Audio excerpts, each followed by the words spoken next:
ನಮಸ್ಕಾರ ಸ್ನೇಹಿತರೆ, ಭಾಗವತ 4ನೇ ಭಾಗಕ್ಕೆ ಸ್ವಾಗತ. ಪೂರ್ವದಲ್ಲಿ ಕಾಟ್ವಾಂಗನೆಂಬ ಮುನಿ ಇದ್ದರು. ಅವರು ದೇವತೆಗಳು ಮತ್ತು ಅಸುರರ ನಡುವೆ ನಡೆದ ಯುದ್ಧದಲ್ಲಿ ದೇವತೆಗಳನ್ನು ಬೆಂಬಲಿಸಿದರು. ಮತ್ತೆ ಅವರ ಜೊತೆಗೆ ಸೇರಿ ಯುದ್ಧ ಮಾಡಿದರು. ಯುದ್ಧದಲ್ಲಿ ದೇವತೆಗಳು ಜಯಗಳಿಸಿದರು. ಅವರನ್ನು ಬೆಂಬಲಿಸಿದ್ದಕ್ಕಾಗಿ ದೇವತೆಗಳು ಸಂತೋಷಿಸಿ ಕಾಟ್ವಾಂಗನಿಗೆ ಅವನೆಷ್ಟು ವರ್ಷ ಬದುಕುತ್ತಾನೋ ಎಂಬ ಸತ್ಯ ತಿಳಿಸಿದರು. ಇನ್ನು ಕೇವಲ ಒಂದೇ ಒಂದು ಮುಹೂರ್ತವೇ ನೀನು ಜೀವಂತವಾಗಿರುತ್ತೀಯ ಎಂದರು. ಆ ಮಾತನ್ನು ಕೇಳಿದ ಕೂಡಲೇ ಕಾಟ್ವಾಂಗನು ಸರ್ವಸಂಗ ಪರಿತ್ಯಾಗ ಮಾಡಿದ. ಅಂದರೆ ಮನಸ ವಾಚ ಕರ್ಮಣ ಶ್ರೀ ಮಹಾವಿಷ್ಣುವನ್ನು ಪ್ರಾರ್ಥಿಸುವುದು. ಕೇವಲ ಒಂದು ಮುಹೂರ್ತ ಪ್ರಾರ್ಥಿಸಿದರೂ ಸಹ ಕಾಟ್ವಾಂಗನಿಗೆ ಮೋಕ್ಷ ಪ್ರಸಾದಿಸಿದರು ಶ್ರೀ ಮಹಾವಿಷ್ಣು. ಅಂಥದ್ದರಲ್ಲಿ ರಾಜ ಪರೀಕ್ಷಿತ್ ಇನ್ನೂ 7 ದಿನಗಳ ಕಾಲಾವಕಾಶವಿದೆ. ಉಳಿದಿರುವ ಈ ಸಮಯದಲ್ಲಿ ಕೇವಲ ಒಳ್ಳೆಯದನ್ನೇ ಮಾಡು. ಒಳ್ಳೆಯ ಆಲೋಚನೆಗಳನ್ನು ಬಿಟ್ಟು ನಿನ್ನ ತಲೆಯಲ್ಲಿ ಬೇರೆ ಯಾವ ಆಲೋಚನೆಗಳು ಬರುವಂತಿಲ್ಲ. ಆಗ ನಿನಗೆ ಮೋಕ್ಷ ಲಭಿಸುತ್ತದೆ. ಆದರೆ ಮನುಷ್ಯರು ಸಂಸಾರ ಬಂಧನದೊಳಗೆ ಸಿಕ್ಕಿಕೊಂಡು ಆಧ್ಯಾತ್ಮದ ತತ್ವದ ಬಗ್ಗೆ ಯೋಚಿಸುವುದಿಲ್ಲ. ಹಗಲೂ ರಾತ್ರಿ ತನ್ನ ಕುಟುಂಬದ ಬಗ್ಗೆ, ತನ್ನ ಸಂತೋಷದ ಬಗ್ಗೆ, ತನ್ನ ಹಣದ ಬಗ್ಗೆಯೇ ಮಾತ್ರವೇ ಯೋಚಿಸುತ್ತಾರೆ. ಹಗಲು ರಾತ್ರಿ ತನ್ನ ಕುಟುಂಬದ ಬಗ್ಗೆ, ತನ್ನ ಸಂತೋಷದ ಬಗ್ಗೆ, ಹಣದ ಬಗ್ಗೆಯೇ ಮಾತ್ರವೇ ಯೋಚಿಸುತ್ತಾರೆ.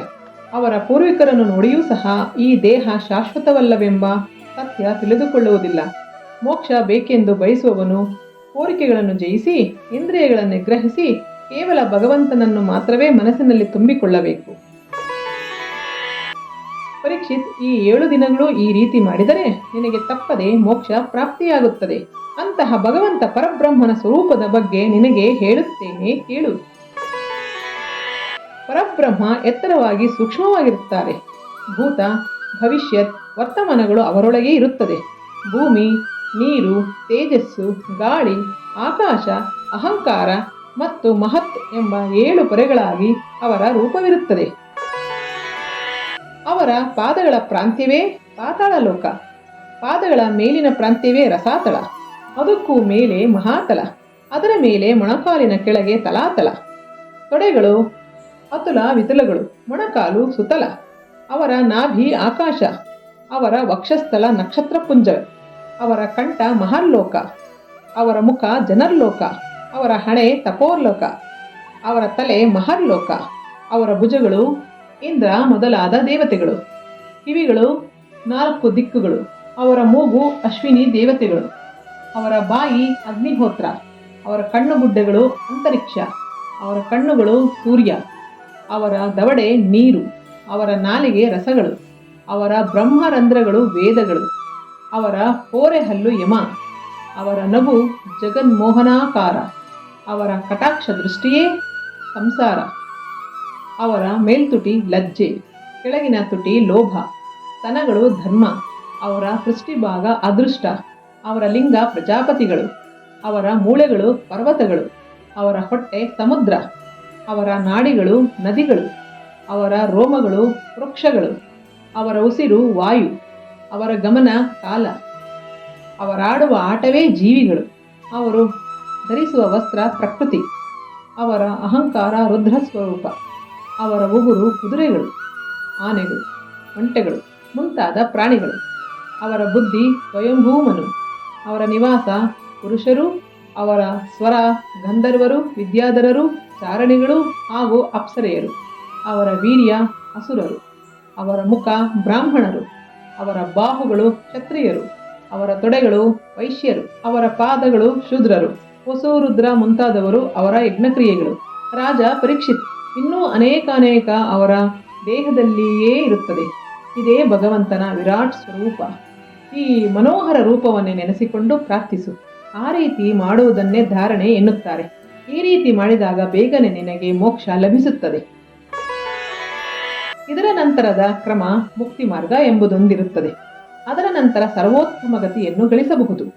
ಅದರ ನಂತರ ಕಾಮ್ಯ ಹಾಗೂ ಉಪಾಸನೆಗಳೆಂಬ ಮಾರ್ಗಗಳಿಂದಲೂ ಸಹ ಭಗವಂತನನ್ನು ತಲುಪಬಹುದು.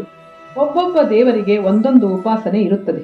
ಬ್ರಹ್ಮನ ವರ್ಚಸ್ಸಿಗಾಗಿ ಬ್ರಹ್ಮದೇವರನ್ನು, ಇಂದ್ರಿಯಗಳ ನಿಗ್ರಹಕ್ಕಾಗಿ ದೇವೇಂದ್ರನನ್ನು, ಪುತ್ರ ಸಂತಾನಕ್ಕಾಗಿ ದಕ್ಷ ಮುಂತಾದ ಪ್ರಜಾಪತಿಗಳನ್ನು, ಸೌಭಾಗ್ಯಕ್ಕಾಗಿ ದುರ್ಗಾಳನ್ನು, ಅನ್ನಕ್ಕಾಗಿ ಅದಿತಿಯನ್ನು, ಸ್ವರ್ಣಕ್ಕಾಗಿ ಆದಿತ್ಯರನ್ನು, ರಾಜ್ಯಕ್ಕಾಗಿ ಮನುವನ್ನು, ಪ್ರಜೆಗಳನ್ನು ಪಾಲಿಸುವುದಕ್ಕಾಗಿ ಸಾಧ್ಯರನ್ನು, ಆಯಸ್ಸಿಗಾಗಿ ಅಶ್ವಿನಿ ದೇವತೆಗಳನ್ನು, ಪುಷ್ಟಿಗಾಗಿ ಭೂದೇವಿಯನ್ನು, ಪ್ರತಿಷ್ಠೆಗಾಗಿ ರೋದಸಿಯನ್ನು, ಪುರುಷರ ಸೌಂದರ್ಯಕ್ಕಾಗಿ ಗಂಧರ್ವರನ್ನು, ಸ್ತ್ರೀಗಳ ಸೌಂದರ್ಯಕ್ಕಾಗಿ ಅಪ್ಸರೆಯರನ್ನು, ಪ್ರಜೆಗಳನ್ನು ಆಳುವುದಕ್ಕಾಗಿ ವಿಧಾತರನ್ನು, ಯಶಸ್ಸಿಗಾಗಿ ಯಜ್ಞೇಶ್ವರನನ್ನು, ರಕ್ತ ಕಣಗಳಿಗಾಗಿ ಹಾಗೂ ಮಳೆಗಳಿಗಾಗಿ ವರುಣನನ್ನು, ವಿದ್ಯೆಗಾಗಿ ಶಿವನನ್ನು, ದಾಂಪತ್ಯ ಪ್ರೀತಿಗಾಗಿ ಪಾರ್ವತೀ ದೇವಿಯನ್ನು, ಧರ್ಮಕ್ಕಾಗಿ ನಾರಾಯಣನನ್ನು, ಬಲಕ್ಕಾಗಿ ವಾಯುದೇವರನ್ನು, ಶತ್ರುನಾಶಕ್ಕಾಗಿ ರಾಕ್ಷಸರನ್ನು, ಭೋಗಕ್ಕಾಗಿ ಚಂದ್ರನನ್ನು, ಇಂತಹ ಯಾವುದೇ ಕೋರಿಕೆ ಇಲ್ಲದವರು ಹಾಗೂ ಬೇಡಿಕೊಳ್ಳದವರು ಪರಮ ಪುರುಷನನ್ನು ಪ್ರಾರ್ಥಿಸಬೇಕು.